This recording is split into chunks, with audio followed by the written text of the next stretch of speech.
going on, everybody? Welcome into Tuesday Track Talk, episode number 8 already. My name is Kellen. I am your Jackman with the channel. I'm Cam. I am your tire changer. I'm also Cam, and I am your gas man. So kind of diving into what's going to be today, we're going to talk everything championships from the NASCAR's top 3 series and we'll all sprint cars. So we're going to kind of dive into what is everything championships as we go through kind of what is now going to be the off season here with just a few crown jewels left, especially on the super late model side. So kind of before we get into it, what's new, fellas? What do we know today? I went to another kind of bad Packer game last Sunday. I mean, it was a win, but it wasn't pretty by any means. Win's a win. Yeah. Take them when you can get them. Badgers struggled again. I think that's just the growing pains of a new staff, a new system, a new OC, a new DC. It's a new football program. Correct, top to bottom, pretty much. And we've got a lot of starters missing. So it's Chimere Dike doesn't play, Braylon Allen doesn't play, Tanner Mordecai doesn't play. Maybe just kind of still working on a little continuity with pieces moving and coming and going. So still fun to watch. Whether painful or not, we'll watch it. That's what we do. I think at this point, all of us are kind of looking forward to the Minnesota game. And oh yeah. What's left on the season. Look, we were clearly wrong at how quickly we thought this could get turned around and whatever, but I'm going to tell you guys one thing. What I think is going to happen is I was watching Fickle's press conference from Monday, and you can clearly tell he's getting frustrated with what's going on. Like the mental errors, stuff like that. Like he's getting to the point where like he's not lashing out, but like you can clearly tell. And I'm going to go out and limb and say this team's going to get a wicked overhaul this offseason. He came in, he did his job, keep as many players as he can. He's got 1 year with all these people to see what this team's actually got. And now he's been here for 1 year. He kept the majority of the team here. Now he knows what he's got. And his new staff, I think this offseason, you're going to see him churn and burn. Yep. He's got a year of tape on these boys. All right. Yep. 6 full starts, 4 holding calls. Yep. We're bringing in a left tackle. Cinder blocks for feet, right tackle. Gave up 6 sacks on the year. Yep. We're going to go get one of those in the portal too. So I think it's just going to be a matter of time. And, I think we all had really high expectations, but I think it's part of growing pains, and he still is the right guy for the job, 150%. But I guess we just underestimated in what is whatever. I feel like we really underestimated what this rebuild is going to be. Well, we thought he could come in here and turn this thing around in 1 year. It's going to be a 2, maybe even 3-year rebuild, but yeah. And I think when we looked at all the superpower we brought in, that's not Wisconsin like. So I think that added to the hype a little bit, Yeah. With the transfers and bringing in Phil Longo and all that stuff. So I think we do have the pieces and we do have the personnel. We do have the minds to do it. I think it's just we were maybe a bit more optimistic than what we really hoped for. So I don't know that we quite have the personnel yet, which is why I think we quite are a little bit struggling. But y'all know what the crazy part is? This team is going to go 8-4 at best in the regular season and get to a Music City Bowl and play a nobody, and we're going to be hyped and hopefully win that. But the wild thing is this team might go 8-4. Next year, we might be 7-5, and our team is drastically better. True. Yeah. Next year, you're playing Alabama, Penn State, Oregon, Iowa. The schedule is drastically different. Night Like, and day different. They're going down Murder's Row next year. And yeah. So, anyways, but We'll see. Time will tell. Well, we got time will tell. Let's here. Fickle get the boys right. Yeah, he'll get the guys It's he just, needs it's just going to take a little bit longer than I think everybody expected. So, for sure. Oh, that's our regular Packer Badger update before we kind of get into the racing. So let's kind of dig into it a little bit here. So we'll start on the dirt and kind of look at what was the World Outlaws weekend. Let's start with the super late models or dirt late models. As you look at the weekend, any interesting takeaways as we look at those points, kind of recapping the final Well, obviously Bobby Pierce ran away with the title. I mean, it was everybody was there that weekend just to go trophy hunting. Yeah. I'm looking at the driver points here. So there were, let's see, there were 8 drivers that ran the entire season, which was 38 races. And Bobby P won 14 of those 38 races. He had top 5 in 25 of those races and top 10s in 32 of those races. So he was winning 1 out of every 2 or 3. Yeah, pretty much. Yeah. Next closest, well, there was 2 of them. Chris Madden, he was third. He had 3 wins. And then Ryan Gustin also had 3 wins. But as far as consistency goes, Chris Madden was the next consistent one. Right. But yeah, just ran away with the title. But yeah, so for formality for him to have to just basically take a green flag to win the championship. Yep. But I think kind of when you look at the storylines, I think kind of a big storyline, I think when you look at it, is going to have to be Mike Marlar with Skyline Motorsports. Yep. He hopped in that ride and he didn't miss a beat. And he made it even bit faster than what he was with Delk, which was crazy. So you think we need a whole new crew, a whole different setup, and all that other stuff to run with a whole new program. The dude showed that he's going to be somebody, if he decides to run with the series next year, he could be somebody that could have a say in a series if he can put out that type of performance consistently. Yep. So he led night 1. He won the first night, led 34 laps of that one in the 35 lap race.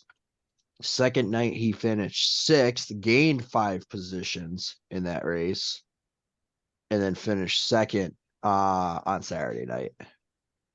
So gained 3 positions. So he constantly gained positions, or at least won each one of those races. So he had a first, a 6th, and a 2nd in 3 days. I would say that's pretty damn good. Yeah, pretty solid. I mean, looking at the race results too, I guess one of the things that I thought was good thing Bobby Pierce did some work in throughout the regular season, because he set it up and drove it like he had the season wrapped up. That's for sure. I mean, night 1 he went 11th to 13th. Night 2 he went 15th to 11th. And night 3 I think he finished 6th. Yes, he went 11th to 6th. So you're spitting all those the old tire changer was spitting out all those statistics on top 5s, top 10s, and 2 of the nights there he's not even in the top 10. So kind of interesting dynamic. I don't know, what the thought process was. You definitely would think that they're going there to win it, but maybe it's, hey, just missed it. We're getting a big payday. Let's be competitive. Or trying something for next year. Yeah, you got a little bit of a cushion to play with. Yeah. Knowing you could try something a little different and maybe see if that you strike gold, but yeah. You walk a fine line. Honestly, yeah. I think it'd either be trying something or missing it, because the way Bobby Pierce has drove that car the entire year, nothing would lead me to think that he would be just content taking the green flag and collecting the big check for winning the series. So Right.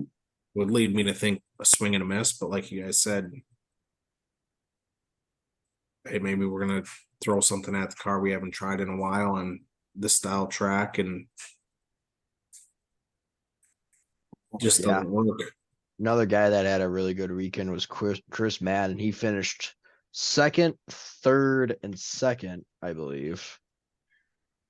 Yeah, second, third, and third. He finished second, third, and third on the weekend. And when he finished second on Friday, he said, "We're gonna win one of these races this weekend." And well, he kind of overshot his shot there a little bit, but he had another fast car. Yeah, he was there.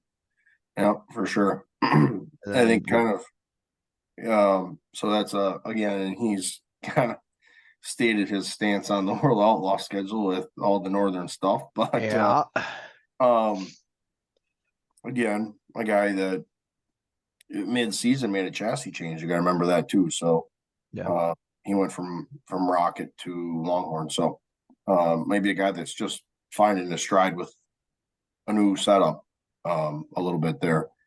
Yes, kind of the other little storyline with that for the weekend. He was quick at Cedar Lake too. He won one of the nights. Yeah, he won I think it was the first night he won. Yeah. Yeah, first night I believe it was, yeah. Yeah. I thought he won a race the night out. Because you Maybe guys, it was Friday. I think he won a Friday night race. Oh, let's see. Now I got to find it here. I think it was a Friday night race because that's when we had the old Nick. Correct. Hoffman. It was Friday night. Yep. We had the Nick Hoffman, Chris Madden debacle. That's right. Yeah, that's right. We were walking around the pits. But yeah, no, maybe just the guys finding a stride a little bit there. But I think the other storyline to go along with that is Ricky Thornton Jr. shows up again. Yeah. And he had to know that when he's showing up with a brand new race car, well, a one race old race car. Yeah. And that team has just been otherworldly again this year. So took home a cool 40,000 over the weekend. Well, at least in win money there. Then I think that was a little bit of a revenge tour after the way the Lucas Oil finished up. Yeah. I ain't gonna let an outlaw guy win this weekend. Yeah, he just said, hang on, fellas. That was a pure bad luck scenario. I'm still here. Hey, quick question while we're on this topic, talking about this. Quick hitter for you guys. How do you guys feel about these other series being able to run the championship races? Like it or not? Oh, you mean like not are you okay? Like are you okay with things? Are you okay with the World Outlaw guys running the Lucas Oil Championship weekend? Or are you okay? And are you okay with Lucas Oil guys showing up the following weekend and run the World Outlaws Championship weekend? Yeah, I'm good with it. I'm fine with it, especially like on the World of Outlaws side of things. I mean, given, you had the Lucas Oil guys or Lucas Oil guys sweep the weekend for the late models in Charlotte, but you still had the Outlaws competing for the championship. So it's not like a Lucas Oil guy is getting in the mix of the championship battle by any means. So I got no problem with it. Yeah, I mean, I think it adds to the field too. Yeah, especially on weekends that, like, when you look at it, the Dirt Track World Championships, like that is a crown jewel. When guys have achievements on their bio, it's how many Dirt Track World Championships have you won? So I think it adds a draw both ways, and I'm glad that they're separate weekends. Yes. Yeah, they can both run both.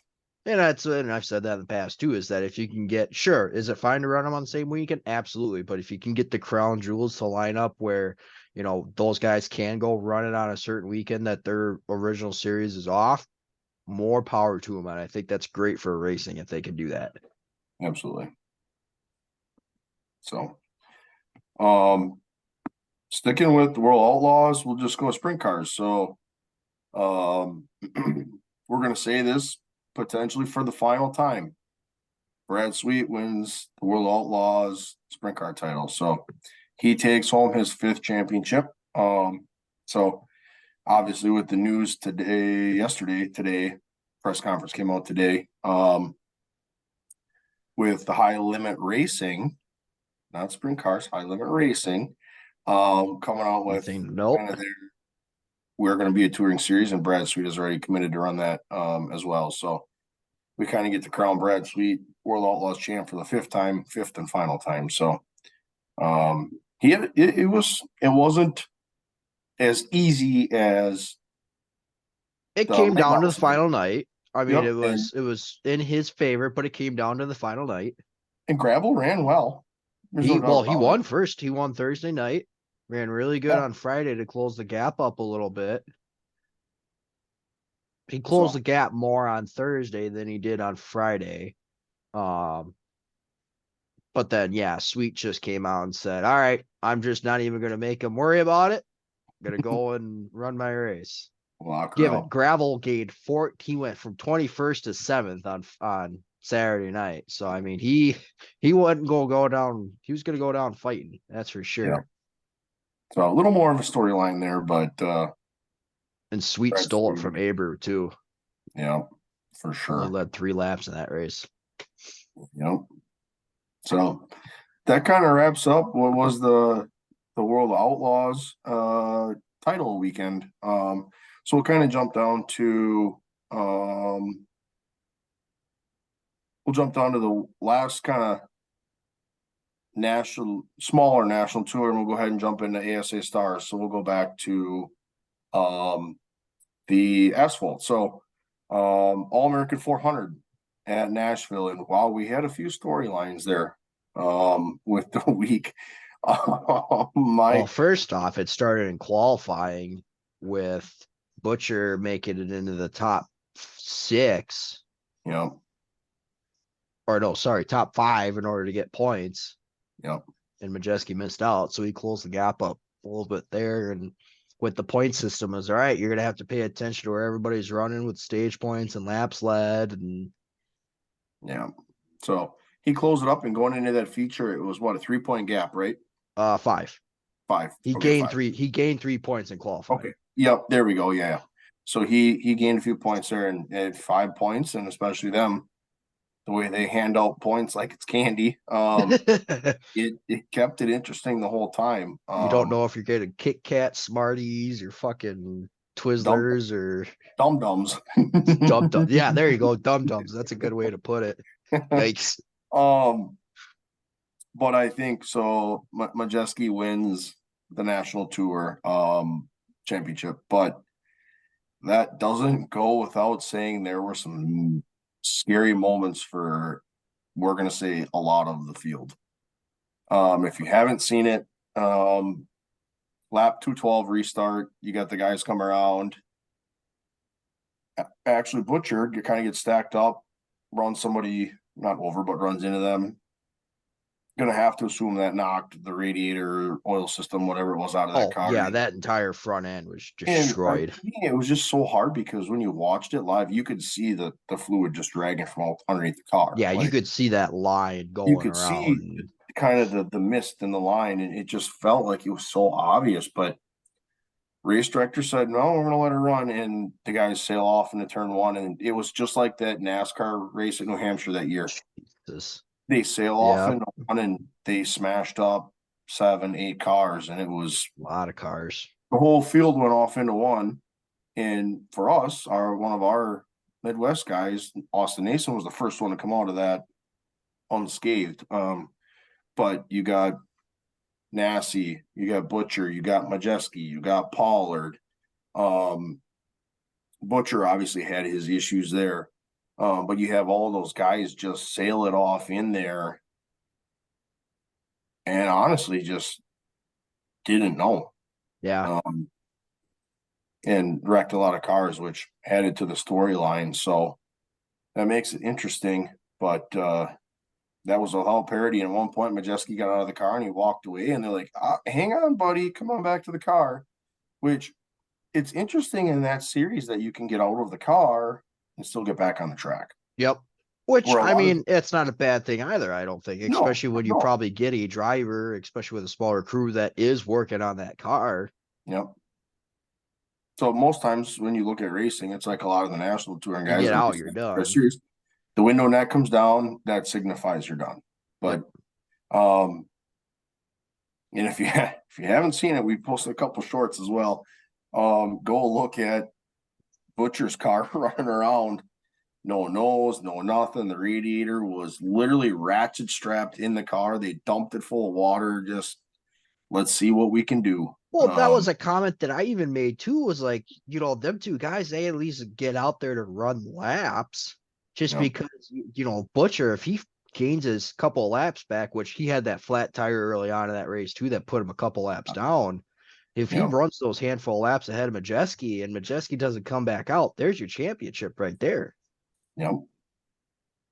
And they had no choice, and you could just see those guys were scrambling. You had a million guys helping on. Even at one point, you could see obviously Donnie Wilson had all his guys working on that car. Yeah, he had all three teams over on that car. Yep, he had all three teams working on that car. You got Majeski working, his crew working his car. And at one point, there was a guy standing with a Michael Hines sweatshirt on. Yep. Obviously, kind of with a little bit of their alliance from the From previous race, but Winchester. Yep. So you could see those guys jumped in there. It was kind of an all hands on deck to try to get those cars back out on the track. And Majeski just prevailed with Butcher ultimately blowing up that car. Yeah.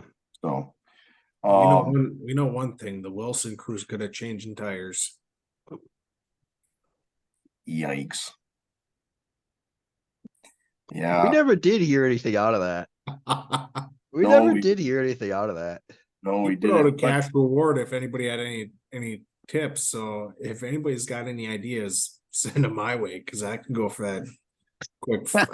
I think we put out like a $5,000 reward for. I think it was excuse me, 5,000 for each truck. Yeah. Yeah, that super late model is a little lighter than the hauler itself. But no, I mean, God. to me, it was just when you watched it live, it just felt obvious. And it was, and I even said it in the group chat, it's a rough way to end the year. Yep. You want to end it on a high note, no other storylines other than the championship race and the race itself. And then you throw that in the mix. It wasn't a great way to end the year. No, a little bit of a sour taste almost, kind of. Yeah. I mean, there were some things that happened during the year that's like, okay, it's the first year, they're gonna iron it out, they're gonna make adjustments in the off season, but this is just one of those it's a race call. It's got nothing to do with the series or the cars or anything like that. That's a call that the local guys on a Friday night make each and every time. Yeah, it's purely a race director call. Yep. Yeah. At least the payout to start the race will cover the damages for a lot of those teams. Yeah, that's the other thing too, is that look at how many of these guys have their own equipment, and look at how much got tore up. Right. I mean, that sets guys back 6 months. And then ASA puts out that, pardon my French, that lame ass statement. They're checking into it. Just like, come on. I don't know what you guys got. I don't know what you guys got in the bank, but cut some checks, because that is, like you guys said, you can see the drip of the line. Well, at the end of the day, if you screwed up, admit it. Yep, we missed a call. You miss a call. We were looking at the back of the pack. We missed him out there. We were checking on other cars in the field. If you make a mistake, ante up to it and say, you know what? Honestly, we screwed up. We've already got something. We're evaluating our processes and correct. Yep. If you screw up, admit it. But we're looking into it. It doesn't give you that warm fuzzy feeling, unfortunately. No. So, and it's a damn shame too. Yeah, he smashed up a lot of good race cars, and you talk about Pollard and Nassie and Butcher and Majeski and all those guys that were up front. You had a good championship battle going, and you don't want it to end that way. You had a good race going too. Yep. You had a good battle going up there at the front. So it was not only was the race, I mean, you had some guys that were just battling away at it to try to just win the race itself. So yeah, kind of a tough way to finish up the season, but you live and you learn, as they would say. So I'm looking at some stats here from this year. Actually, these are pretty not updated stats, if I'm gonna be honest, because these are as of September 17th. I'm surprised, and I guess it because the last two races didn't get put into there of how close it ended up being for a championship. Because I mean, Majeski had 3 wins, at least as of this update. Yeah. Butcher had 2 fast time qualifiers. Majeski led a ton more laps, completed a ton more laps. Actually, fun fact: nobody will complete all the laps this year that was run. Wow. Yeah, Love a it's just statistic like that. Giro to Giro, at least like I said, as of September 17th on these stats, had completed most laps, which was at 1,745, and the total laps run at that point was 1,750. So he had missed 5 laps. Yeah, that's crazy. But Was it but Butcher that that tells you what he was able to do those last couple of races to close the gap up. Right. was that Butcher that was complaining on the radio when they went to WIR? That wasn't he complaining that they set this up for these Midwest guys? He couldn't figure out turns 1, that bump. Yes. Yep. That was at Yeah. WIR. Because at one point, Kraus was quicker than him, and he said, "If Kraus is quicker than me," he goes, this is set up for the Midwest guys." Which is BS. They knew going into it what it was. You could say, Correct. the Midwest guys could say the same thing about going to any of them southern tracks. North You Wilkesboro, got to show up wherever Plains, you're at. Everybody knew the Berlin. schedule. Yeah, right. Then that's on you to go run there. Yep. Prior to. Sure, Midwest guys have a lot more experience with it because of the amount of laps that they've turned there. But that same thing goes when those guys go to Winchester or they go to Nashville or something like that, where 5 Butcher flags. maybe has more laps, 5 flags. Yeah. Berlin, any of those type of places. Yeah. Everybody knew the schedule. You could have come running a weekly race here whenever you wanted to. Yeah. So Take it you weren't a fan of that comment, Fangirl. What's that? I take it you weren't a fan of that comment. Oh, it's just come on, man. The gates are open weekly, he Hey, says. yeah, exactly. Come on up. We would love to have you race with us. and we'll support it for sure. Absolutely. Absolutely. Tell us the weekend before you're coming up. We'll be there. Yep. It'll draw a crowd. Yep. And Absolutely. it helps our short tracks. Yep. Absolutely. And the same could be said for going south. Same goes Well, for look at how many guys are going down. I mean, given it's a big race, but look at how many guys are going down for Bigley. Yeah. Well, that and the Freedom Factory, I think is gonna be a pretty cool deal. I like that. Oh yeah. But That's gonna be a good one. I'm excited for that one. yeah, Bigley's gonna be pretty cool. So that kind of wraps up what was kind of an interesting, to say the least, ASA Stars National Tour. One thing to touch on real quick. William Swalch won the race. There was an actual race around this whole deal. Yeah, true. William Swalch won. Derek Thorne running old Paulie Schaefer's car. I think them two have got something good going on. He ended up second. Michael House was third. Austin Nason, like he said, one of the first guys to kind of squeak through that whole thing. He was fourth. Ran good there last year before he almost blew the car over. And then Willie Allen, who was your fast timer, finished fifth. So yeah, we did finish the race. There were cars that did finish. So we could touch on that too. But no, again, the racing was good up until the wreck. Yeah. And I think it just added a lot of parity to the like field. You said, it put a sour taste in your mouth. A little bit, yeah. So guys, I'm gonna just throw us out there. Gas man's gotta go take a leak. Super God. today. So be back in 30. I think we're 2 episodes in a row now at this. So let's go ahead and jump down to season finale for Cars Tour, both late model stock and pro late models. So kind of your overarching points with that, you have the Kvapils sweeping the weekend. He, 2X yep, champs. yep. Kvapil 2X is on that whole deal there. But I mean, at the end of the day, when you look at it with, at least on the pro late medal side, Caden was going to be all right, especially with the suspension for Hettinger. So he just had to keep himself out of trouble, and he was going to be just fine. So it was kind of the same with Carson too. He had to just kind of stay out of trouble, and and that's the second year in a row for that '96 team to win the pro late model tour. Yep.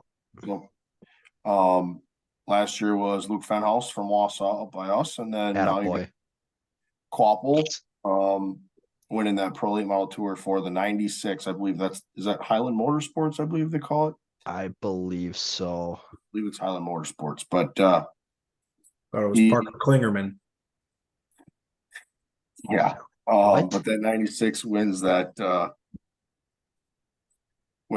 tour, and then you have obviously late model stocks. So kind of your next step up for them.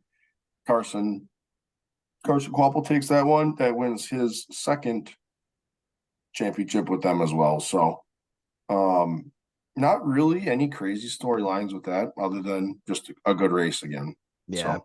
Butterbean Queen ends the year off strong. He had a really good car for that race. He damn near dominated the race. Bobby McCarty got in the mix a little bit, but Butterbean Queen went out on the year with a bang and is making himself a contender for next year, early contender for next year. Yep. They also changed the rear end in that race car as well. Yep. Right before qualifying. So he broke an axle in practice, and they were hesitant on what was good or not. So they found a new rear end and they tossed the rear end in that thing, and whatever they did, it paid off. That baby was lights out. Yep. So that kind of wraps up your Cars Tour Championship for the year as well. So let's go ahead and we'll hop over. We'll kind of go from the bottom to the top for your NASCAR Top 3 Series Championship weekend. So we'll start with the trucks. And oh boy, that was a race to watch. So Ben Rhodes gets it done again. Obviously gives the people some great entertainment value after winning that bad boy again. Yep. We're 2 for 2 on the interviews with that guy. Just the entertainment value on that is so awesome. Just to watch that. Yep. Christian Eckes. Who picked Rhodes to win the championship out of us three? I had Enfinger. Oh man. Did we put it in the content tab? Yeah, you picked him to win it. Oh, okay. Just thought we'd clear the air on that. Typical. Got nothing good to say, but then he shows up when he's got that going for him. So welcome back to the podcast, I suppose. Don't worry about the last discussion. I'm here for this. Stop. But Christian Eckes wins the race. He gets it done in what was a wreck-filled race, to say the least. And I think part of it is a product of that track. I mean, that apron, the dog leg in the apron, when you literally look at the pictures, you have guys running.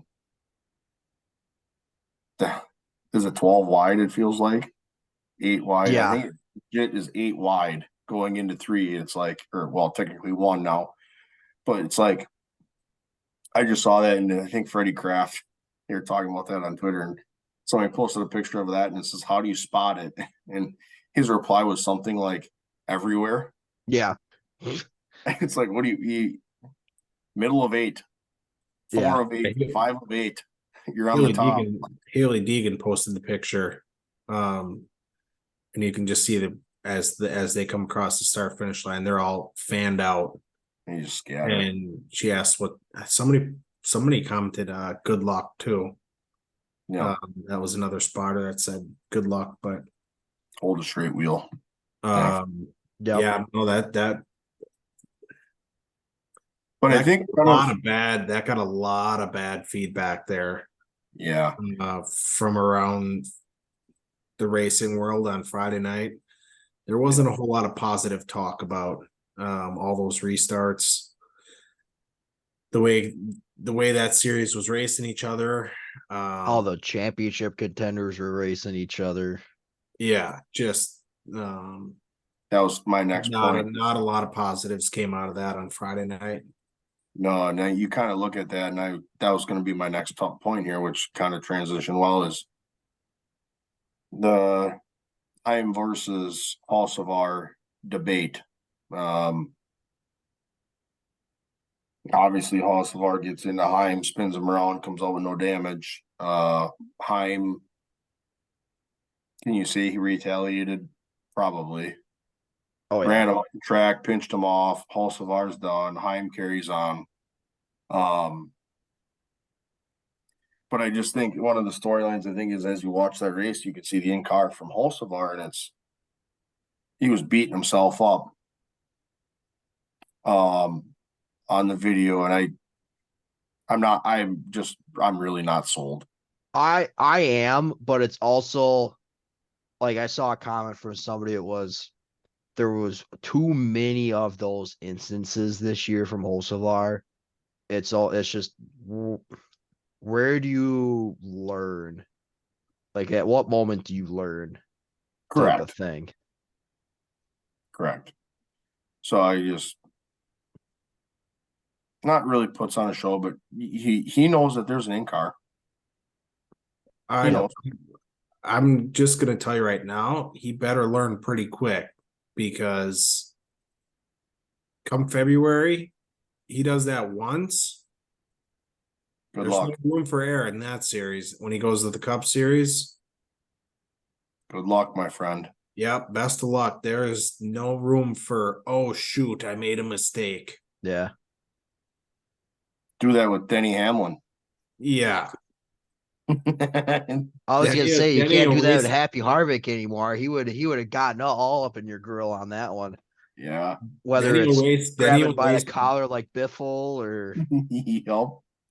Denny will race you the same way that you raced him in race 1. He'll race you pay you back for that in race 36. So yeah, that doesn't go on. I guess I don't know. I didn't buy it at all. The whole, in car cam, yeah, whatever.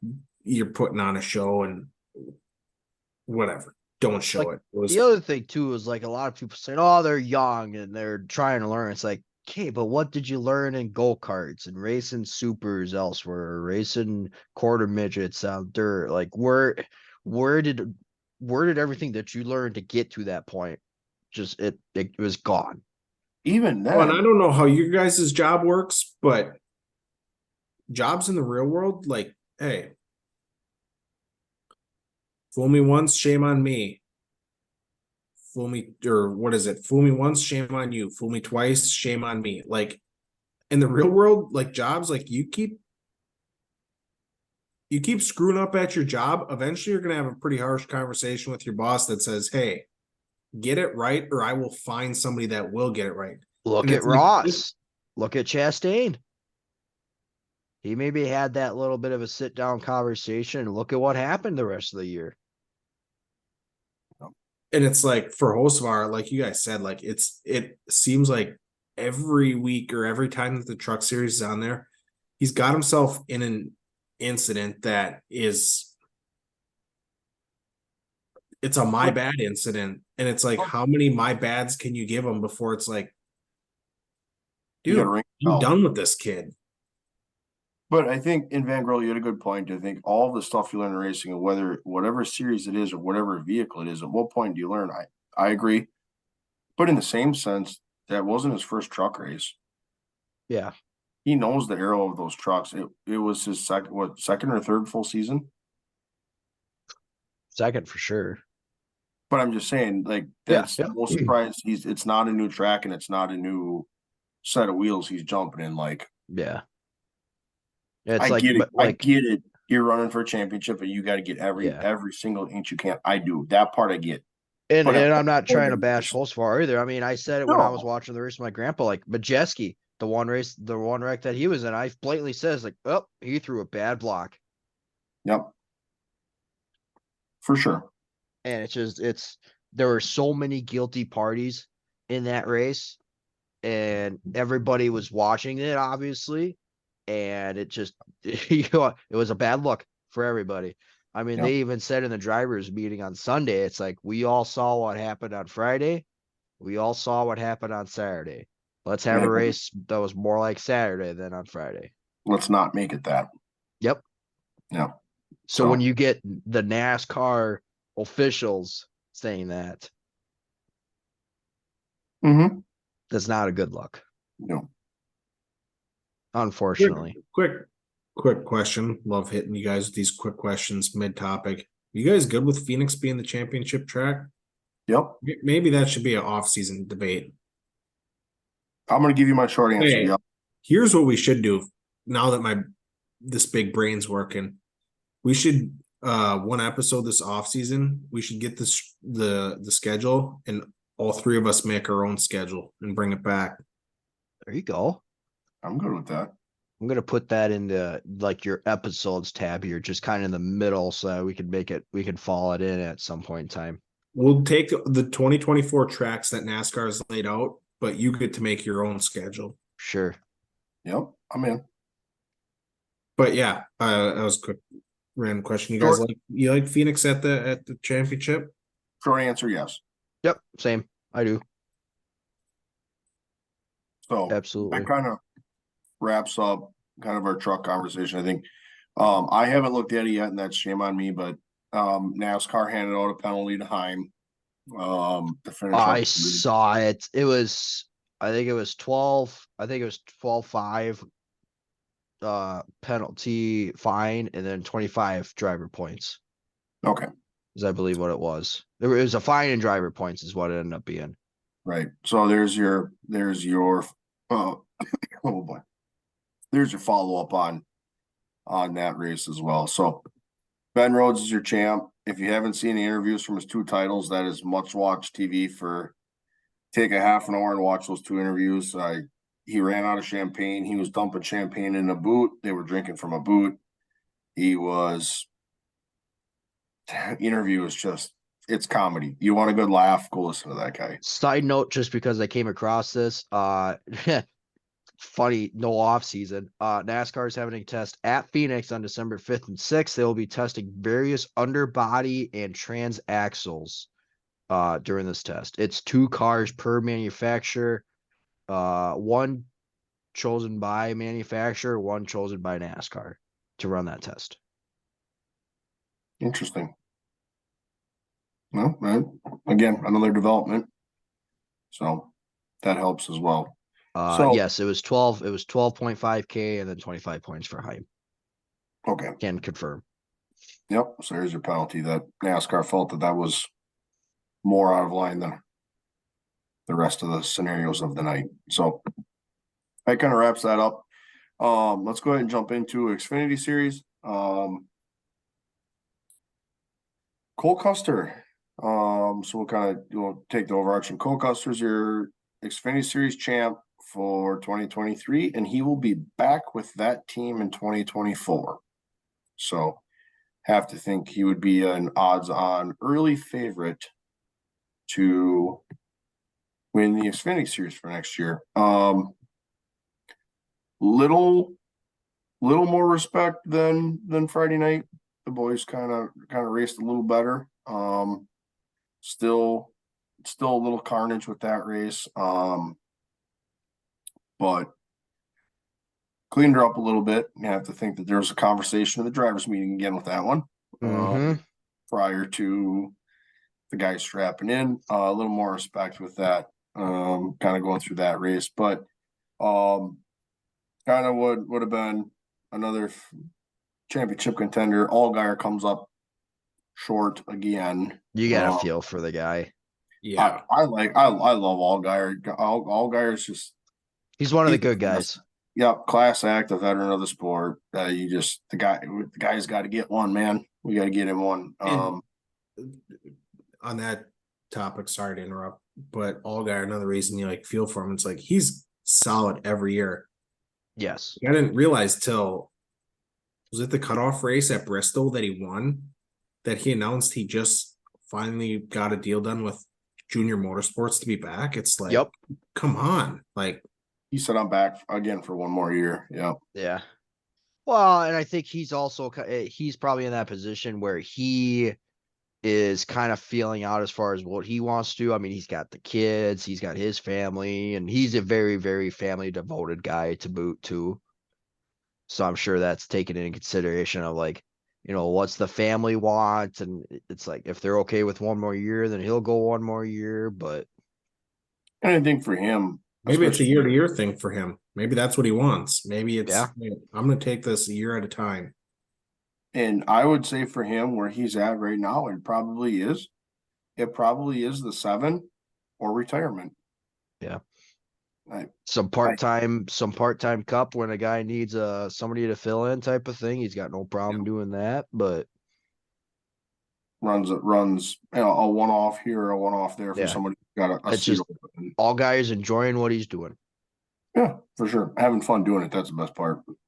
But again, you got, like I said, you got to feel for the guy. It's just you hope he gets one. But also a very surprise in Custer taking him. I mean, he was nobody's pick to win the championship. Yep. We went 0 for 3 there. Well, we picked everybody but him between the three of us. Yep. So, yeah. Kind of another, I would say, post-race storyline, I guess. Well, Would just have to be, well, both race and post-race, but you'd have to be, RCR keeps themselves in the news again with, Creed and Hill. Obviously, they are no longer teammates now. And we're waiting for that announcement to come out. But yeah, Hill, he raced them like a banshee there for quite a while. Races them hard, comes out and says that's how you race a teammate. You don't wreck them, you race them to race them. And obviously still struggling with the Martinsville thing a little bit. But yeah, makes a point that says, hi, yeah, so this is how this goes.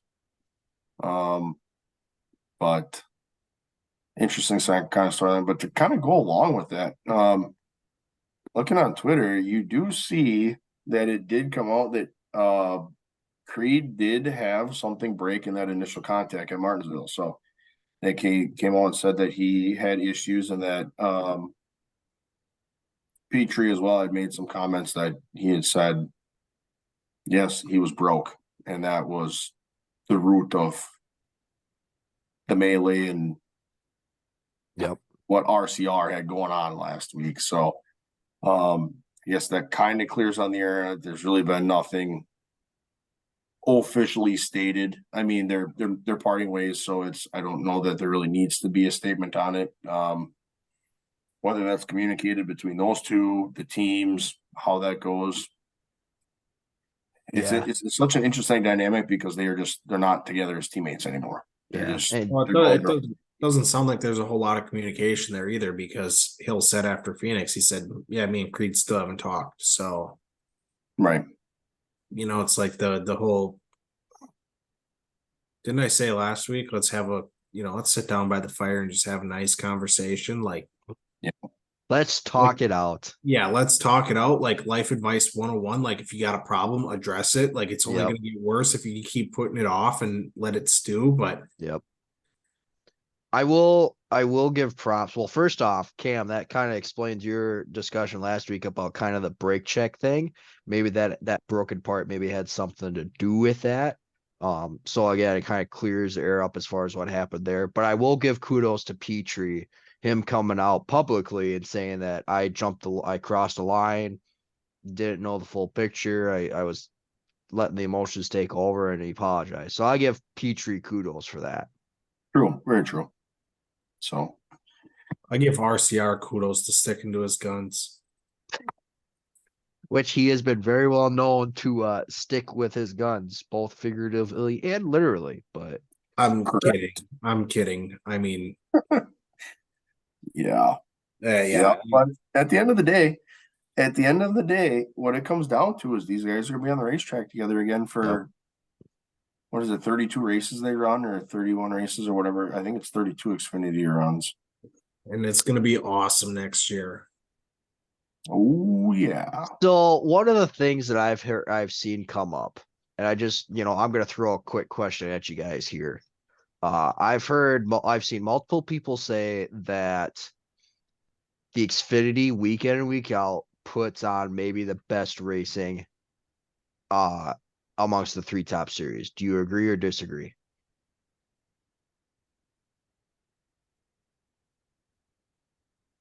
Agree. I'd agree. I agree. I The cup car becomes hard to pass at certain points, so track position becomes king. I think there's more you can do with the Xfinity car, not only from a strategy standpoint, I think from an adjustment standpoint, that it can give you, if you hit it on adjustment, you can make track position where the cup car just does not do that anymore. So that's my reasoning behind saying yes, I would agree. Sure. I would say it's I don't know that I would go that far. I definitely do. The Xfinity series definitely does put on good shows. But I don't know. I think it's Some of those cup races this past year were just insane. Yep. Some were, some weren't. Yeah, and I would say it one thing that's nice about the Xfinity series is you get that's like the weed out ground. Like, hey, we don't have truck guys that are in there doing dumb shit to make a Yep. name for themselves. We got the next step up of guys that are going to race respectful, but they're also trying to race hard because they are on the cusp of a cup ride. So you got a good balance of, for the most part, weed out the drivers that are going to, known for driving it in too hard consistently, making those consistent errors like that. You got just a good balance of guys that are respectful. They're going to race hard and knowing, hey, the next step in my career is hopefully a cup ride. So I think that's also an added perk to that series. But yeah, I don't know. It definitely does put on a damn good product, but some of those cup races this past year have been wild. And I would agree. Yeah, there's definitely weekends where the cup definitely puts on the race of the weekend. There's maybe some great weekends where the truck puts on the race of the weekend, but I would halfway agree that Xfinity is consistent with the racing that they put out. There's fewer highs than lows. Yes, I would agree. When you tune into the Xfinity race, you're going to get a good race out of it. Yep. It's not very often you get a poor race out of it. Yep, I would agree. Hey, that another topic just popped in my mind. If you want to put something on the content tab, maybe off season would be we all bring our top 3 races of the 2023 season. Yeah, we can do that for sure. I'll put that in here. Highlight some of our. I guess it'd be kind of hard knowing there's trucks, Xfinity, Cup, and then how we're going to differentiate dirt, but would be an idea. Just going in there. But yeah, I think to your guys' point too, the Xfinity series is more consistent. There, when you get some of these cup races and these guys can't pass, it's just like it's all track position. Yep, we're just taking off laps. Like, hey, Yeah. gotta hit it on the pit stop or the strategy. Whereas, like you guys have mentioned, the Xfinity series, a slight adjustment, this, that, or other thing, like you can make some ground. So, yep, for sure. I honestly, and hate me for this comment or not, I do like that the Xfinity still has the 5 lug wheel. I don't know why. I don't know why that's my bugaboo, but I do like that. Well, let's ask our tire changer. Hey, I mean, it adds to the challenge of the pit stop. Makes the pit stop important still. You gotta hit every single nut on there. Yep. I do like it. I just, for whatever reason, I don't know why. I do enjoy that 5 lug. I personally still enjoy Cup guys going down, but that's also my opinion too. Oh And boy. that could be a whole nother discussion in its own right. Yikes. But no, yeah, again, I don't know why that's my thing is I love those pit stops for some reason. Yeah. Yep. I find enjoyment in that. But yeah, so that's kind of a wrap on your two series outside of the big dogs for the weekend. So let's jump into Cup finale. Phoenix Raceway, we crown a champion.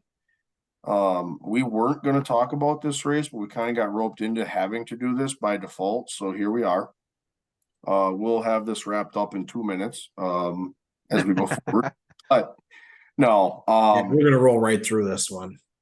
Blaney won it, and then we'll go into our race previews. But but no, That's all I needed out of it. That's all I Yep. needed. Yeah. Kind of If you can't a tell. couple, and we talk about the racing, especially the weekend we had. It gets to be very interesting because you look at it, and this race had a lot of long green flag runs. Yes, it did. It had a lot of runs where the tire fall off was where you were putting your pit stops became more and more important. So And that was especially pretty for that track position. correct. Again, the track position kind of reigned supreme again with this race is just being able to stay up front.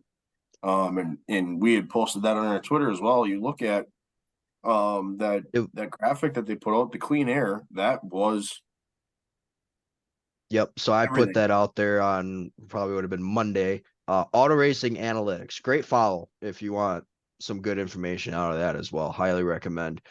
They put out if the final 50 laps at Phoenix were based on fourth quarter median lap. So it's all their laps of those 50 laps go straight in the middle. That's what their lap they would gone off of. This graph is roughly where the top 15 would have finished. So Blaney's at the start finish line. We'll get a little more center here. Then you got Harvick, Larson, Truex, and Chastain as your top 5. So yeah, there you go. That is track, well, fresh air and track position both at the same time. Yep. One a product of the other. Kind of reigned supreme. But within your championship 4, you had a storyline early, obviously, with Christopher Bell having a brake explosion, if you want to put it that way. No, it's literally it was what it was, and that track has done that in the past too. Yeah, and I'll give the guy kudos. He did what he could to get that thing up to the wall to soften the blow. That could have been a sail it off in there and it head straight for the wall like a Pocono style wreck. Yep.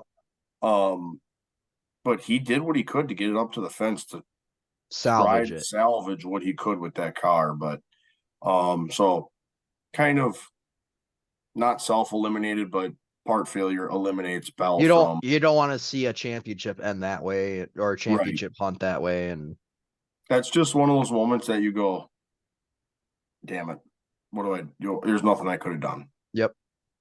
So Bell's out early, so it leaves you with 3 guys to get it done. So kind of as we go back to the end of the race, I mean, when you look at it, clean air was king, and ultimately we get down to the end. Blaney gets the job done. I mean, between the 4 guys, we were kind of talking on this before. Between the 4 guys, there really wasn't anybody who didn't want to win the championship.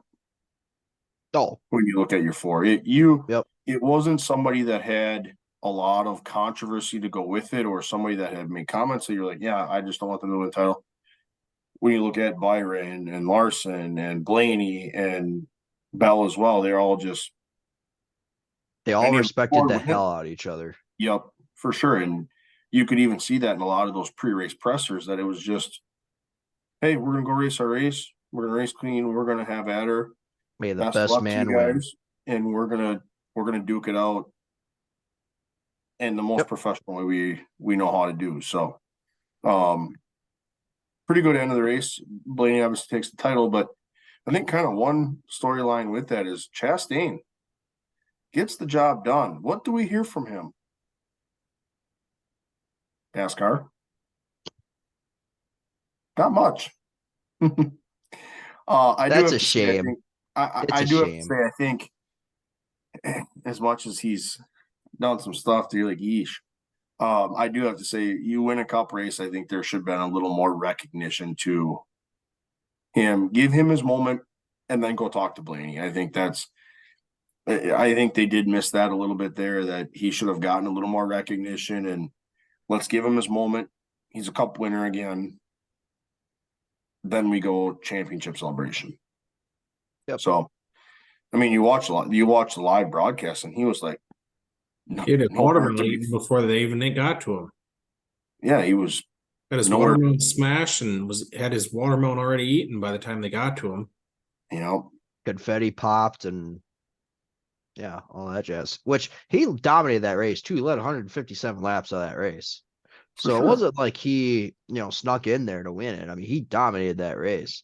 No. Blaney was so kind. He told him, "You're number one." As he was driving. I loved his presser afterwards. Fucking right, I hit him on purpose. Yeah. But I love But that Chastain goes too, back to that saying whole he don't care. He doesn't care what Blaney says. Yeah, he's gonna race him hard. right, and rightfully so. Ross knew that the dirty air was going to help him win that race, and he took his tool to advantage. He never hurt Blaney's chance to win the championship. He just did what he needed to do to win that race. Right. And that's a case that he definitely didn't rough him up to win the race. He ran his race. He needed to win the race because at the end of the day, to stay in the Cup Series, you got to win races to have a ride. Yep. And so I have no quarrels with Chastain at all on how that race played out. Absolutely not. No, I would agree. I'm good with that. No, Yeah, that was some good race in there.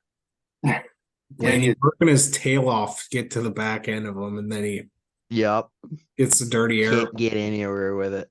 Can't get anywhere. I will say I did make a comment at one point in time, like fucking Chastain's gonna cost Blaney our championship, but I think it was more or less when they were side by side with each other because I was listening to the race.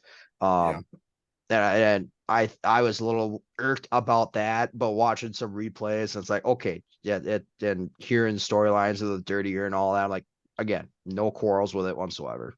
I was hoping that Chastain would make that thing as many lanes wide as he could, and then that would give Larson and Byron enough time to make it a 4-car race. Well, that's what I was worried about. Is that Chastain Larson and Byron were going to catch back up with him? Yeah, that Chastain would be driving out his rearview mirror. Yeah, for a couple laps, and that would give Blaney fits, which it did. He never did get around him, but that would give him enough time to slow them both down and get those Hendrick cars up there. But that was kind of surprising too. Side note was just the Hendrick cars were strong, but just not championship strong. Byron led 95 laps, and that was early in the race. Yep. Larson didn't lead a single lap in that race. But they were always there. They were always there. Yep. Close, absolutely. But, yeah, but Larson definitely took advantage of the good pit stops, but just that car was not there when he needed it. Yeah. Correct. And I think he said that at the end there too, that he said he knew his one shot was to get the lead on the restart there. And when he didn't get it, it was going to be, he knew it was an uphill battle. When they had that late caution with 30 laps and change to go, I was worried just because I knew like the long run kind of kicked in at like 35, 38, 40 laps. Like that's when the long run kicked in. So I knew Blaney had a long run car. So I thought Larson had it. It was in his hands on that restart. Yep.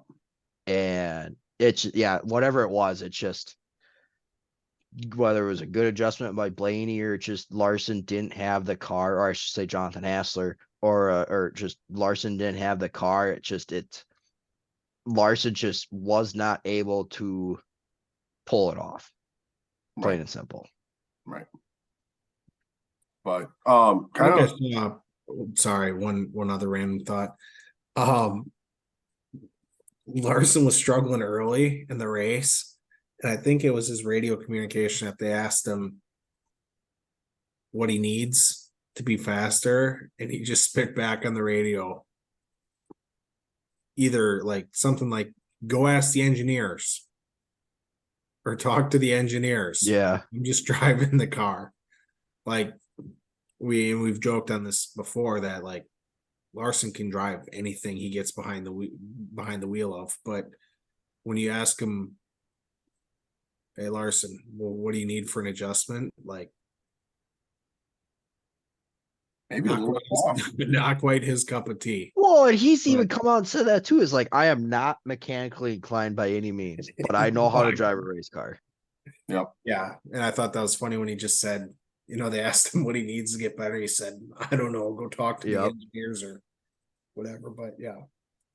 No, it kind of doubling back on the non-storylines, I guess, are kind of the missed moments, but they covered it a little bit. Is Penske goes back to back, so pretty cool moment for them as well. Especially in a year where Ford wasn't very strong. If you'd have told me Ford was going to win a championship, I'd have said you're crazy. Yeah, mid-season, yeah, absolutely. I would have told you were crazy. Yeah, I would have been surprised if they had a Final Four. I'd have been surprised if it had been anybody in the Final Four that wasn't a Chevy. Now I would have kept Truex in there. In the middle of the season, yeah, I would have definitely kept Truex in there. Yeah. But yeah, if you'd have told me Ford was gonna be a champ, I'd have said, Oh, yeah. So Penske goes back to back. But then at the end of the day, you have Ford sweep the weekend. Yep. Ford took all three with Rhodes, Custer, and Blaney. Yep. So good weekend for Ford. Talk about showing up at the big moments. Ford said, hello, we're here. Yep. So I was actually Penske had a really good year this year between winning the Indy 500, the Coke 600, and now the championship. He had a really good year. Talk about races to win. Those are three of them you want. Mm-hmm. Well, just think next year Larson's going to win all of those. And then just gonna be one guy instead of one team. Yeah. Little side note on that too. Old John Menard was at the race and he looked like he had himself a hell of a time. Yep. So even Blaney made a comment. He said John Menard is here and he got him this championship. A guy that's put a lot into racing. He's been committed for years into racing between his IndyCar program that he had for several years and the sponsorship in IndyCar and the years he's been in NASCAR, even outside of what Paul did, sticking with Crafton for however many years he's been with Crafton and hopping on with Blaney afterwards. He's put in a lot of money and a lot of effort into the racing scene, and to get himself a cup championship, I'm sure was well worth it. Absolutely. It's the pinnacle of the sport right there. Yep. And he finally got her done. Yep. Absolutely. So, a question to a Menard's employee: would you rather him put money into Blaney's race team and win a championship, or give you a pay raise? Oh, put it in Blaney's team. 100%. 100%. Hey, because if Blaney's doing good, the business is doing good. So I earn my money that way. I guess this is true. Well, Cam, we have to admit it. At the end of the day, he's spending that pay raise on racing stuff anyway, so they might as well just keep pumping the money in it anyway. Yeah, exactly. Like I said, I'm a little ashamed on the amount of money that I dropped on championship merch. It wasn't a pretty penny, but also look at the haul that I had from Cedar Lake weekend. Can you give us a ballpark or no? What's that? Can you give us a ballpark? Or give me a hot minute here. I can take a look. We talking like 200, 300, 400? Let's see here.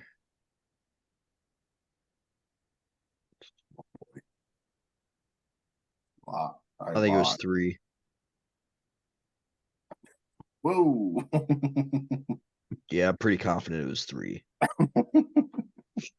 Jeez, dude. Well, and that's just in the merch. That's not even including the diecast cars that I put in over this weekend. Well, just wait.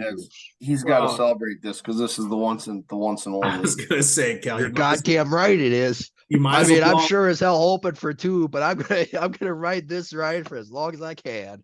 I was gonna say, Cal, you might as well ball out because this is the only time it's gonna happen in your life. You might as well ride the wave while you're high. Yep. Oh, So I mean, I it's guess no secret, at least amongst the three of us, that I spend quite a bit of money on the racing venture throughout the year. yeah. Yeah. So any kind of what do you guys got for any kind of wrap up on any three of our NASCAR champs or championship races or any kind of follow-ups on that as we kind of wrap up championship weekend? It just felt like it was a good year. Yeah, It's just there was, yeah, it had its low points obviously, but as far as just the overall year, it just felt like it was a good year. I would agree. A lot of different storylines. Yes. Whether it be manufacturers, teams.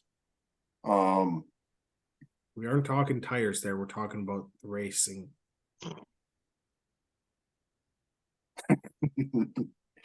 Okay, saying it was a good year. Yeah, Yeah, we know that's what okay. they Okay. Yeah, we All know right. that's what they run for tires, but But also turning the page and something that we kind of overlooked here, and I feel like it's worth mentioning. Harvick's done now. Yeah. He was the longest tenured. Now we have Kyle Busch is your longest tenured cup driver. Yeah, it's a turn of the page, and it's just one of those like, man, that part of our childhood is gone. gone forever. Yeah. It's like the Tom Brady leaving Yeah. racing. Yeah, it's going to be a different feel with him in the booth next year. It's in. I'm gonna go out and say that he's gonna be good in the booth. I think he's gonna be. Absolutely. I think he's gonna be Absolutely. solid in the booth. And I would not be surprised if at some point in time down the line, whether it's 5, 10, 15 years, just because I think Mike Joy I love Mike Joy. I think he's great. He brings a lot of great insight and a lot of stories, but I know he's also probably looking for other adventures. I would not be surprised if Harvick takes the lead. No. I was gonna say, don't you dare go talking that shit about Mike Joy. I love Mike Joy. I'll love fight Mike you Joy through the screen. He's awesome. I love him. He's going to Fox, right? Yes. Think about this for a minute. You probably haven't thought this far ahead. Harvick You could and potentially have in the booth Smoke, Boyer, and Harvick. I don't see Smoke getting in the booth though. Not No, sorry. Yeah, as a guest, as a guest guy. one off here, one off there. You got Yikes. those three knuckleheads in the booth. Yo, that could get entertaining. Smoke makes a questionable comment every time he's in the booth. So. Yeah, so does Boyer. That's just one of those that Mike Boyer, Joy just be you like, have to know, and we should keep track next year. You got to know if Boyer's going to make a comment about drinking beer every week. Absolutely. Boyer loves drinking word of the week. Yeah, no kidding. But no, that could be a wild dynamic. Yeah, that could be. So, but no, I guess, like you guys said, kind of tying the whole season and kissing it goodbye for 2 months. Actually almost 3 months. No, I thought it was a really solid year across the board. Yeah. Honestly, I don't feel like there's, I don't feel like there's a ton of tracks that you look at it and it's like, why are we going here type of thing? Why are we going here? Or, this track really didn't put out a great product. Like, I felt like from the short track to the 1.5 miles to the restrictor plates across the board, it was just dang good racing. And, there's a few 1.5 miles there, you go throughout the year that it kind of gets a little bit of a lull. Which I even think they were good. I think it was well noted that short tracks are maybe tapered off a little bit, especially with this next gen car. But it sounds like it's something that NASCAR is definitely well aware of it and trying to improve on. So I'm And I looking. think, yeah, and I think to that point, I think the Martinsville race was Exhibit A with the tire change or the new Yeah. compound that they brought. It It was a made good guys step run. forward. It wasn't Martinsville of pile to the bottom and we're going to click laps Yep. off on the bottom. It rubbered up and shattered tires, and you had to move around, and it made it interesting for the entire race. So, And it didn't change the car. You just changed the tire. correct. Yep, I would 100% agree. So I think they're on to something, especially with that. When you talk about short tracks, I think that's. Don't be surprised if we go to some of the short tracks next year and they say, "Oh, we're bringing a different tire," because Yep. they definitely hit on something with that Martinsville race as well. If they get Bristol back to kind of that 2-lane Bristol that it was a handful of years ago, Oh baby, look out! We just got to figure out how to get those guys up on the top right away. oh, that's what it's going to be. If Yeah. that tire could work well up there, Oh boy, yeah, talk about that could putting be wild. Bristol really back on the map. It's always been on the map, but oofed. Especially the spring race if when they're going back to Bristol in the spring. Right. Yeah, I'm actually really disappointed they're taking away the dirt. Get out of here. I'm okay with them going away from Bristol on the dirt. I would prefer them to go to a purposely built dirt track. Let's go to Talladega short track. Let's go to Eldora. Let's go to Lucas Oil. Let's go to Knoxville. I mean, you keep piling on here, bud. Let's go. I feel like, I mean, because what's Charlotte? 3/8 mile. 3/8. There is a half-mile dirt somewhere. What one is that? Well, a half mile. Eldora's a half mile. Is it? Yeah, if you're gonna put on a dirt race, it's got to be like. You Bristol can't tell Double. me that Tony also Yeah. wouldn't mind having it there. Cam, Well, no, let's go to Tony would be all in. let's go to Kokomo or Fairbury instead. Oh my gosh. A little 1/8 mile, quarter-mile bullring. Let's jam 36 of them on there. Yikes. Leader takes the green Yikes. in the back of the fields halfway down the back stretch. Yeah. Yeah. No, it's severely not a real situation, but dirt Could tracks you that we imagine, enjoy. could you imagine the NASCAR fans showing up to Fairbury? Well, okay. Again, I go back to Eldora. It's a half-mile track. We tried a half-mile at Bristol. Does it That's have my the big seating? argument. I think if you're gonna do dirt, you gotta do it on a purpose-built dirt track. Correct. I would agree. I would 100% agree. Do any of these tracks, Eldora's got to be Eldora or Knoxville, which I do not like the idea of Knoxville at all. From a revenue standpoint, the seating, putting asses in seats. Eldora. That's the biggest that you can find that's gonna hold. Yeah. You know, And I've never been there to know what the exteriors look like. Because I mean, Dells, and Kellen, I think you could attest to this, that they bring in the extra bleachers for the Dells for the Classic because they know they might get a few more people in. Yep. Who's to say they bring in a temporary grandstand for Eldora just because of the NASCAR traffic that would be coming in? Could you imagine that storyline? I think Eldora actually would be awesome. Again, You're getting more sold on this, aren't you? yeah, I obviously you guys know I love dirt racing, but I was kind of joking about disappointed they weren't going back to dirt at Bristol because that was the fun kind of war. It wasn't a great product. Like they were, kudos to NASCAR for putting themselves out there and trying it and trying to do it. But when you watch a Lucas Oil race and then you flip on a NASCAR race on dirt, it's just like, it feels slow. Yeah, it's just like, what are we doing? You know what here's another thought. You get about 2 laps of them guys actually, trying to rip the cushion. Yeah. and pretty soon the cushion's too far up to the wall, and then it's like, all right, it's rubbered up. Let's drive it like we're driving Bristol concrete. Like it's not dirt racing, I guess, is the moral of the story. They tried. I appreciate it. I enjoyed it, but when you start watching like the Lucas Oil, the World Outlaws late models, it's just like, okay, yeah, You know what do we do? What Tony Stewart needs to do, and this was back in his driving days. You got to go back to the prelude to the Yes, dream. I was just gonna bring that up. You got Absolutely. you got all of the cup guys racing all of the dirt guys backup cars, and they're all schemed out just like their cup cars, and then they Yes. all go try to run this show, and you got Kenseth and Harvick and Edwards and Smoke and all these old And guys Gordon, trying to just everybody, just yes, ripping these dirt late models, and they have some of them absolute have not a clue what they're doing. all-star race. All-star race.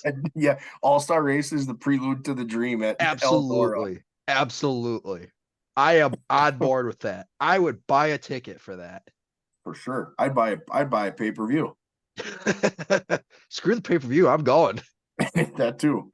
But yeah, no, that one popped in my head. Let's go back to the prelude. Yes. But no. So kind of wrapping up Cup, any final thoughts as we kind of look ahead to race preview for the weekend? No. Again, great year. Gonna be going to my state of depression here shortly with the lack of racing that's going on, but already looking forward to next year. Yeah. Again, awesome year from Cup Series. From all NASCAR series.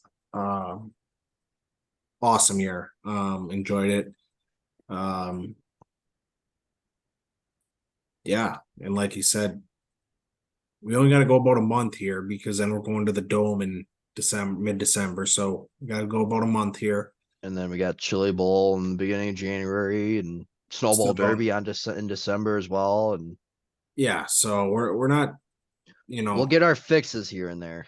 But but no, and kind of honestly wrapping up, championship season and across the board, I think just awesome racing. So, yeah, we obviously kind of get onto the podcasting a little bit late into racing season. So, honestly, I'm just looking forward to getting back into racing season. And not only that, but us being along for the entirety of it. So, yeah, whole season, all the storylines, Yep. all the storylines all the time. We were talking about kind of a peek ahead to next year. So we've been putting together a compiled race schedule for the year. As of right now, so I'm looking at this, we have 196 races on the schedule already for next year. And we're still waiting on Lucas Oil, World Outlaws, other like asphalt late model stuff. We're waiting for Stars Tour. We're waiting for Lucas Oil. We're waiting for both World of Outlaws. We're waiting for Alive for 5. Cars Tour. Cars. We're waiting for Southern Super Series. So this thing's going to be packed. We're going to dabble with it all. There's no doubt about it. So I just thought about that thing. Like, damn, I should look and see. The top line is all of our filters. And from there on out, we've got 196 races on the schedule already. So that's we're not quite filtering properly, but I know. We just got to reset it, which that's easy to do. So let's go ahead and jump in. We do have one race preview for the weekend. As we look ahead to what will be Castrol Floracing Night in America. That will be November 10th and 11th. They will be at Sonoya, Georgia. 2 nights. The second night will be your 3rd annual Peach State Classic. So looking at your points, Bobby Pierce is your leader. Hudson O'Neal second, 9 points back. Davenport third, 87 back. RTJ 88 back. So O'Neill still in the conversation, obviously to sneak his way in there for that title. But they will wrap up the Castrol season title for this weekend there. So kind of one interesting one. And I just checked the schedule. Hunt the Front is not scheduled to be there, which I'm kind of surprised.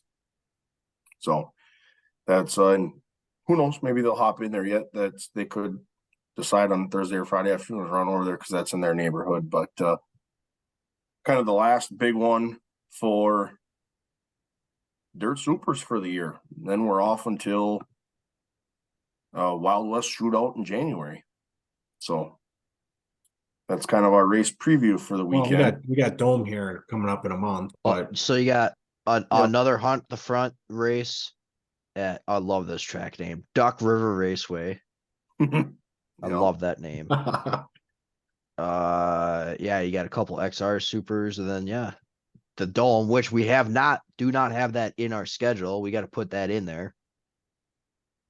I got it on my desk calendar, so I know it is. We just haven't quite plugged it in there yet. Kind of a late entry, but we'll cover that one as well. So and not only is Hunt the Front at Duck River Raceway, but the race name, the Gobbler. What a race. Oh man, that's awesome. But hey, though, early December, I didn't even realize that, but some XR Super Series, though, they put on some big paying races that have put on some good shows already this year too. So yeah, looking at this, we don't quite gotta go too long without racing. Before we get our picks. So I'm assuming this is also their championship weekend for that as well. So I mean, you got the championship battle between Pearson and O'Neill. I don't know how the point system plays out, so I don't know if Davenport and RTJ are in the mix at all. I don't believe so. 80 points is a lot in 2 nights. Sure. So I would have to say it's going to be between those two to duke it out for that title as well. So I mean, Chili Bowl. Jeez, dude. We're gonna go live for a couple of those Chili Bowl days. I'm excited. It's gonna be fun. Get up, sit in the chair, the snow's falling, you got a hot cup of coffee, and you're gonna watch racing for 12 straight hours. Maybe some Baileys. That too. Well, that's Saturday. Saturday's big day. Yep. That's the big payday. So that's kind of our this weekend's preview. We're gonna do this is the first one for our off-season discussion. And God, am I fired up? I've been working on this already. I am fired up for this one. I'm excited. We are going to go ahead and first off-season topic is going to be your top 10 paint schemes of any race car of any series. So you're going to see live reactions on this whole deal. I've got 7 of my 10 picked already. It's going to be like a live reveal on your top 10 paint schemes. So there's going to be some tough decisions to make when you got to come up with 10. I think after we put it out there, I'll see if I can put something together as far as like what our paint schemes, and then put it out and have everybody else talk about this too. But if you've got a paint scheme that you feel like should be taken into consideration, definitely put a comment in on this video, and we'll we'll definitely look at it. We want to hear what everybody thinks is a great paint scheme to boot. And again, this is anything. So this goes from NASCAR to anybody on the dirt scene to super late models on the asphalt. Hell, if you got a go-kart at your local racetrack that you think is just absolutely slick, go for it. And we love pictures. We'll try and post any pictures that we get out there too. Yeah, drop the media. I think we'll put, I think, Kel, you can maybe put something on the Insta. We'll put something on Twitter too, or just drop your favorite paint schemes and drop them or shoot them in DMs as well. Yeah, absolutely. Get those in there and we can see what we could maybe get a fan top 10 compiled together too. Yep, do the 3 of us. We could go compile a fan top 10 of your top 10 paint schemes of whatever it is of all time. your time, whatever you want to consider it. So I've been doing my research. I'm going to tease it a little bit. Mine might potentially be a little bit of a fact and a history lesson. All right. I didn't go with just paint schemes. I jammed some statistics in there as well. Sure. I'm gonna do a little bit of mine this weekend, but I'm also thinking of like style of car too. Yep. You know, certain makes and models and stuff like that. So I'm taking that into consideration for mine. Cam, what do you got? I'm already scrolling. Good luck. I'm starting with some legends. Couple quick easy ones came to mind right off the bat. Just remember, you only got 10 though. Yeah, I'm saying like I'm gonna start with drivers. Some Sure. of my favorite drivers. And go through their paint schemes. And I started one right off the bat, and bang. I thought of the first driver, and literally I'm like, where's that car? And so already got one, but this is gonna be one of those that I'm gonna cry. I'm gonna be hurt inside a little bit with what's probably gonna be kept off of the list. Yeah, absolutely.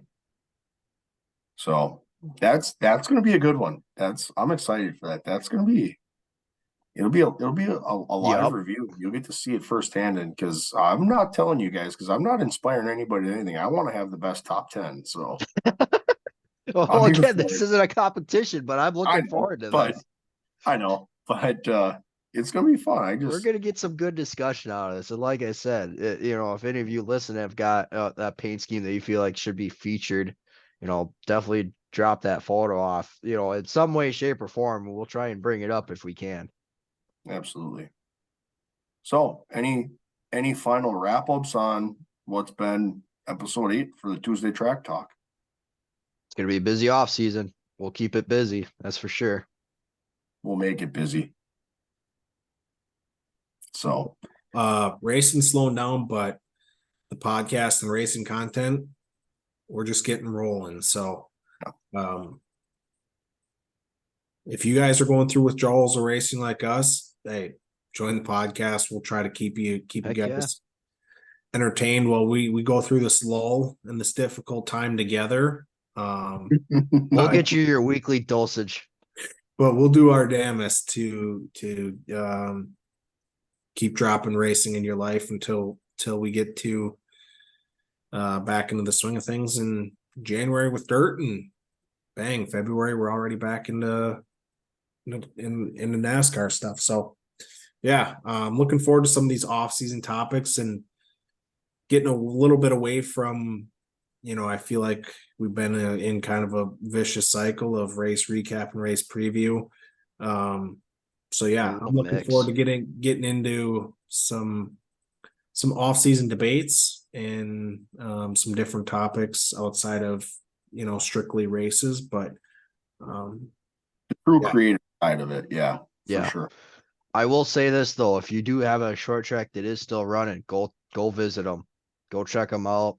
Like we always say, go support your local short tracks. They always put on some fantastic racing, good entertainment for the family, and all the drivers really appreciate seeing big crowds at their tracks too. For sure. So kind of as we go on top of that, if you guys think of any ideas that you want to debate, or you got a good idea that you think we can wrap an episode on, DM us as well. You can always drop in the comments, and that can create great conversation with other fans as well too. So as we wrap up, as again, always dropping ideas, but